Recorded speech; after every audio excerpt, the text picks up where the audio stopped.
Review చేద్దామని నా opinion కాదు. బట్ ఇది చూసినప్పుడు నాకు చాలా చిరాకు ఒకటి, ఏంద్రా ఇది ఇంత బతుకు బతికి కుక్క సావు అన్నట్టు ఉంది. అంటే ఒక 2 ఛానళ్ళు మంచి రివ్యూవర్, ఒక చిన్నపాటి సెలబ్రిటీ కూడా అయినా సరే ఒక 10 లక్షల మంది సబ్స్క్రైబర్స్ ఉన్నప్పుడు నీకు రెవెన్యూ ఎలా వస్తుంది? బాగానే వస్తుంది. ఒక రోజుకి ఒక వీడియో పెట్టినా చక్కగా రివ్యూ వస్తుంది, రెవెన్యూ చాలానే వస్తుంది. ఏం యూట్యూబ్లో ఆషామాషిగా ఎవరు వచ్చి వీడియో చేయరు, ఒక దానికి తగ్గట్టు ఒక రెవెన్యూ వస్తుంది బేసిక్గా. ఈయనకి దోలక్కి అంట. అంటే మనం కొన్నిసార్లు మన స్థాయి మించి ఎక్కువ ఆలోచన చేస్తాం. బట్ దానికి ఒక ప్లానింగ్ ఉండాలి, పర్ఫెక్ట్ ప్లానింగ్ ఉండాలి. ఒకటి పోతే ఇంకొక ప్లానింగ్ అప్డేట్ చేసుకోవాలి. ఓకేనా? దాదాపు ఎన్ని సంవత్సరాల నుంచి రివ్యూగా ఉన్నారండి మీరు? మహేందర్ గారు చాలా సంవత్సరాల నుంచి ఉన్నారు, 10 లక్షల మంది సబ్స్క్రైబ్స్ ఉన్నారు, 2 ఛానల్స్, ప్రమోషన్స్. ఓకే, ఇవన్నీ కలిపి ఒక 40 లక్షలు బాగానే దండిగా కూడబెట్టారు కదా. చిన్నపాటి ఫ్లాట్స్ ఏదో ఒకటి తీసుకునే ఉంటారు కదా, చాలానే ఉండుంటాయి.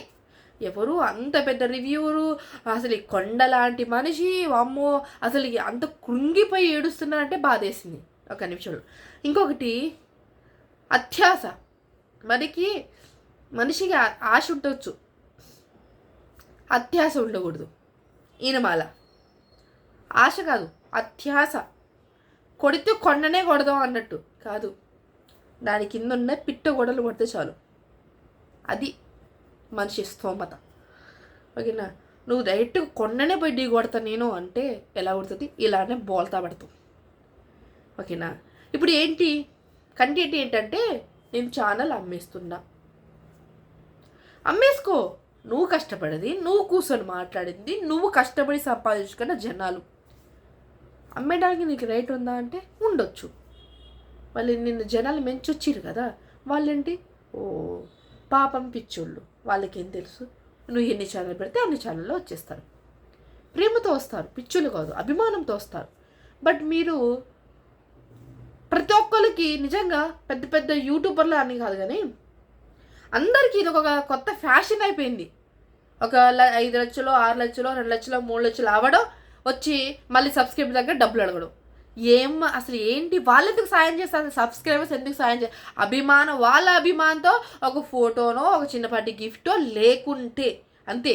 అభిమానంతో పెట్టేదేంటి? ఒక గిఫ్టో, ఎక్కడైనా కలిసినప్పుడు సెల్ఫీనో, లేకపోతే ఇంకా అంతే. వాళ్ళెందుకు డబ్బు? అసలు నీకు దోలెక్కి, ఇక నాకు మంచి మాటలు వస్తుందిలే కానీ, నీకు దోలెక్కి అరే కొడితే అనకొండనే కొడదాం అన్నట్టు కొట్టి 55 లక్షలు నీకు లాస్ అయిందంటే అసలు అంత ఘనంగా అంత అవసరం హంగామా చేయాల్సిన అవసరం ఏంటి? అమ్మేసుకో బై, నీ ఛానల్ నువ్వు అమ్మేసుకోవడానికి ఎవడు వద్దనట్లేదు. కానీ అమ్మేసుకో. కండిషన్ పెట్టారు, దాన్ని ఓకే అనాలి.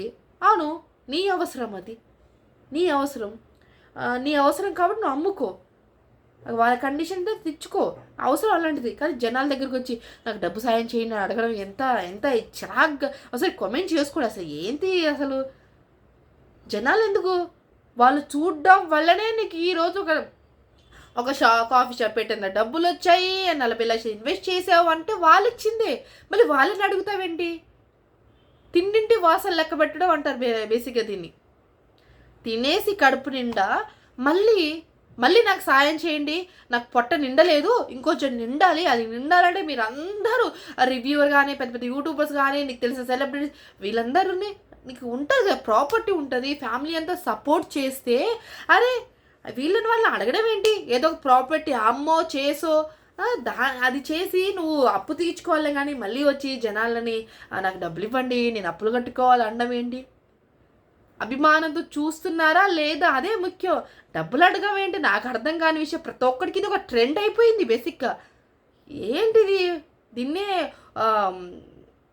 కుక్క చెప్పుకి ఏదో అంటారు సామెత, నాకు గుర్తుకు రావట్లేదు. కొన్నిసార్లు బండ్లు ఓడలు బండ్లు అయితే అంట. ఇలానే ఉందన్నమాట. ఇక్కడ రివర్స్, బండి ఓడే మళ్ళీ బండి అయింది. అంటే మనకి అత్యాశ, అరే సంపాదించాలి, కోట్లు సంపాదించే మూల గట్టు వేసుకోవాలా, అప్పుడే కానీ మనకి ఆశ తీరదు కదా. ప్లానింగ్ ఉండాలి. బిజినెస్ పెట్టామన్నట్టు కాదు, ఒక బిజినెస్ పెడుతున్నామంటే దానికి 1,00,000 ప్లానింగ్ వేయాలి. ఒకేలా సక్సెస్ అవ్వకపోతే ఏం చేయాలి, అప్పు ఎలా తీర్చాలి, ఏమైనా ప్రాపర్టీస్ ఉన్నాయా మన దగ్గర, ఎందుకు ఏమంటారు బడాయికి పోయి ఎందుకు మనం వీధిని పడ్డాం, ఇలాంటి కాదు. ఇప్పుడు మీ దగ్గర 2 ఛానల్స్ ఉన్నా, అంతగా పెద్ద కంటెంట్ రన్ చేస్తున్నా, రోజుకు ఒక మూవీ రివ్యూ చేసుకున్నా, లేకపోతే అన్ని రివ్యూస్ చేస్తారు, ప్రమోషన్ చేస్తారు, అది చేస్తారు, మేనేజ్ చేసుకుంటే అయిపోయి ఇంకా ఈఎంఐలు ఇంట్రెస్ట్లు అన్నీ అన్నీ అన్నీ అంటే ఎవడు చేయమన్నాడు, ఎవడు చేయమన్నాడు, అసలు ఎవరు చేయమన్నా నిన్ను. ఇది ట్రెండ్గా ఏముంది, వాళ్ళనైతే పంపించే జనాలు వాళ్ళు వేసేస్తారు వాళ్ళకింటి. ఇది బాగా మహేందర్ గారు మీ మీద మాకు రెస్పెక్ట్ ఉంది, ఓకే ఛానల్ అమ్మేస్తే అమ్మేసుకోండి, కండిషన్ ఉంటే మీరే పడండి, మీరు చేసుకుంది కాబట్టి మీరే పడండి. అలా అని జనాల మీదకి నెట్టేస్తే అది ఎంతవరకు కరెక్టు? వాళ్ళు టైంపాస్కి చూస్తుంటేనే మనకి రెవెన్యూ వస్తుంది. అలాంటిది మళ్ళీ వాళ్ళ దగ్గరికి వెళ్ళి మళ్ళీ డబ్బులు అడగడం ఏంటి అంటే వాళ్ళకి డబ్బులు ఎక్కువే మీ డబ్బులు వేస్తారా?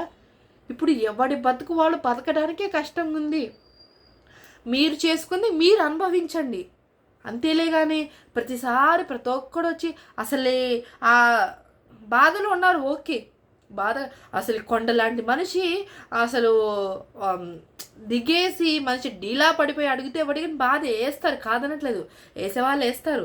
కానీ దీనివల్ల మీకు ఒక బెనిఫిట్ ఉంది. బేసిక్గా ఇప్పుడు రివ్యూ వాళ్ళందరూ ప్రతి ఒక్కళ్ళు న్యూస్ ఛానల్ చిన్న చిన్న న్యూస్ ఛానల్స్ ఉన్నాయి కదా, యూట్యూబ్లో బొచ్చ న్యూస్ ఛానల్స్ ఉన్నాయి, ఏదని నేను చెప్పలేను కానీ వీళ్ళందరూ ఇప్పుడు మిమ్మల్ని వీడియో తీసి మీ పాత ఇంటర్వ్యూలో కానీ ఇప్పుడు వాళ్ళు మేమందరం చేస్తామంటే మీ తమిళని యాడ్ చేసి చూస్తాం.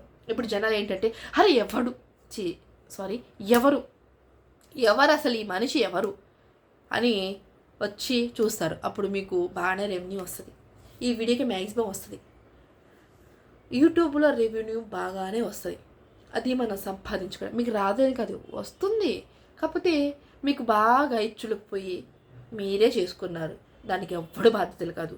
మీరు చేసుకుంది మీరే అనుభవించండి. ఎప్పుడు ఎవడు చేసుకుంది వాళ్ళే అనుభవించాలంట, అది మీరు అనుభవించండి కదా. మీకు 55 లక్షలు పెట్టి ఇన్వెస్ట్ చేసి అంత మైండ్ లేకుండా ఎలా ఇన్వెస్ట్ చేశారనేది అర్థం కాలేదు, ఓకేనా. ఇప్పుడు చిన్నపాటి బిజినెస్ పెట్టాలంటే 1 లక్ష 2 లక్షలు పెట్టాలంటే సంవత్సరాల నుంచి ఆలోచిస్తున్నా నేనే. 60 లక్షలు పెడుతున్నామంటే మినిమం బ్రెయిన్లో ప్లాన్ బి లేకుండా ఏం బిజినెస్ పెట్టారండి మీరు? అసలు బేసిక్ లాజిక్ లేకుండా పోయింది. చిన్న చిన్న బిజినెస్ పెట్టే వాళ్ళకే 1.25 లక్ష ఆలోచిస్తారు. ఇప్పుడు ఇది పోతే ఏంటి, నెక్స్ట్ ఏం చేయాలి, దీన్ని ఏం చేస్తే బాగుంటుందని ఎచ్చులుకు పోయి బడాయికి పోయి బాగా హంగామాన మెరుపులు దిద్దేస్తే ఇలానే అవుతుంది. ఒకటి జనాలకి ఒక్కటి చెప్తాను నేను, ఆశ ఉండాలి, మనిషి అన్నాక కూసంత ఆశ ఉండాలి, కానీ అత్యాశ ఉండకూడదు. ఆ అత్యాశ ఉంటే ఇలానే రోడ్డు మీద పడతాం, ఓకేనా. మీరు చాలా గొప్పోళ్ళే, చాలా పెద్దోళ్ళు, చాలా పెద్ద పెద్ద యూట్యూబర్లే, చాలా ప్రమోషన్స్ కానీ మిమ్మల్ని గుర్తుపడతారు జనాలు, ఓకే. కానీ ఏ బిజినెస్ చేస్తే బాగుంటుంది అనేది మీకు రాలేదు ఐడియా, అసలు మీకు ప్లానింగే లేదు. ఆ ప్లానింగ్ లేని చోట అసలు ఎలాంటి బెనిఫిట్ ఉండవు. మీకు ఏ ప్లానింగ్ లేదన్నప్పుడు మీకు అసలు ప్లానింగ్ అసలు బిజినెస్ ఐడియా మేము లేనప్పుడు సలహా తీసుకోవాలి. లేదా మనకెందుకు ఏదైనా ఫ్లాటో దేనికో ఇన్వెస్ట్ చేసుకొని దానికి డబ్బులు వచ్చేలాగా చూసుకోవాలి. అప్పుడు బిజినెస్ పెట్టేవాడికి అందరికి సక్సెస్ అయితే అవ్వదు. దాన్ని ఏదో ఒకటి చేసి దాన్ని దాన్ని ఏదో ఒకటి చేసి మార్పులు తెరుపులు చేసి మళ్ళీ స్టార్ట్ చేసుకోవాలి. అది బిజినెస్ లక్ష్యం. అవ్వ మీరేంటి మళ్ళీ జనాల్ని అడుగుతున్న డబ్బులు, జనాలు ఇస్తేనే మీరు 40 లక్షలు సంపాదించారు, అది మీ మైండ్లో లేదా? మ్యాడ్. బాధలో ఉన్నప్పుడు ఇలాంటి మాట్లాడు. కానీ అత్యాశకు పోతే చివరాఖరికి ఏ మనిషి అయినా ఇలానే ఉంటుంది.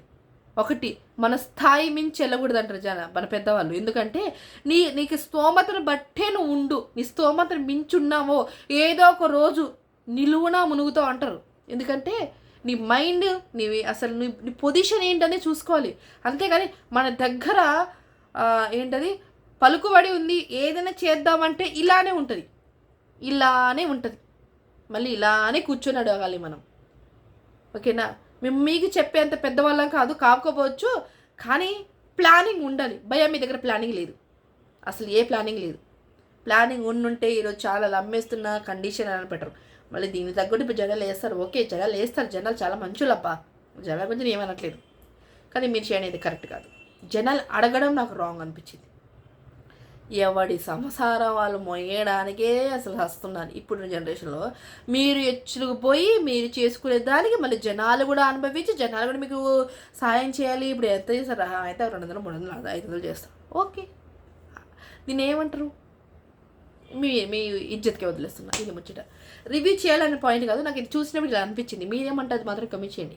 ఓకేనా? రివ్యూ ఓకే చేస్తాను, మంచి టాపిక్ ఏమి దొరికితే రివ్యూ చేస్తాను, లాగ్స్ పెడతాను. రెండింటిని మేనేజ్ చేయడమే మంది. ఓకేనా? వచ్చామంటే మన పని మనం చూసుకోవాలనేది కాదు, మనం ఇవ్వాలి జనాలకి. ఓకేనా? యూట్యూబర్గా నాకు కొంచెం హెల్ప్ చేయండి అని పర్సనల్గా ఎవరైనా అడిగినప్పుడు మనం చెయ్యాలి. మనం వాళ్ళ దగ్గర సాయం పొందకూడదు. ఎన్నిసార్లు సాయం పొందుతారు జనాల దగ్గర నుంచి? పెద్ద పెద్ద సెలబ్రిటీలే వాళ్ళ దగ్గర నుంచి వచ్చే దాంట్లో మేము ఈరోజు ఇంత రిచ్గా ఉన్నామని కొంతమందికి మైండ్ ఉన్న వాళ్ళందరూ సాయం చేస్తారు జనాలకి, ఏదో ఒక రూపంలో చేస్తారు. మీరు జనాల నుంచి సాయం పొంది మళ్ళీ జనాలనే సాయం అడుగుతున్నారంటే ఏ మనిషివయ్యా అని పెట్టాలి నేను తమ్మలేను. ఇప్పుడు మీ ఇజ్జత్కే సవాల్ అనుకోండి. వారేష్ నాకు అసలు నచ్చలేదు. జనాల దగ్గర డబ్బులు అడగడం అది కరెక్ట్ కాదు. వాళ్ళ దగ్గర నుంచే మనం డబ్బులు అంటే వాళ్ళు చూస్తున్నారు కాబట్టి మనకు రెవెన్యూ వస్తుంది. అది మర్చిపోయి మళ్ళీ జనాల్ని నాకు డబ్బులు వేయండి, నా ఇవన్నీ ఇస్తాను, బ్యాంక్ డీటెయిల్స్ ఇస్తాను, నా స్కానర్ ఇస్తాను అని చూడండి, నాకు డబ్బులు వేయండి, నాకు సాయం చేయండి, ఇలా టర్మ్ కండిషన్స్. ఒక రివ్యూ చేసారా మీరే జోకర్లాగా అయిపోయారు బేసిక్గా. గోవిందా.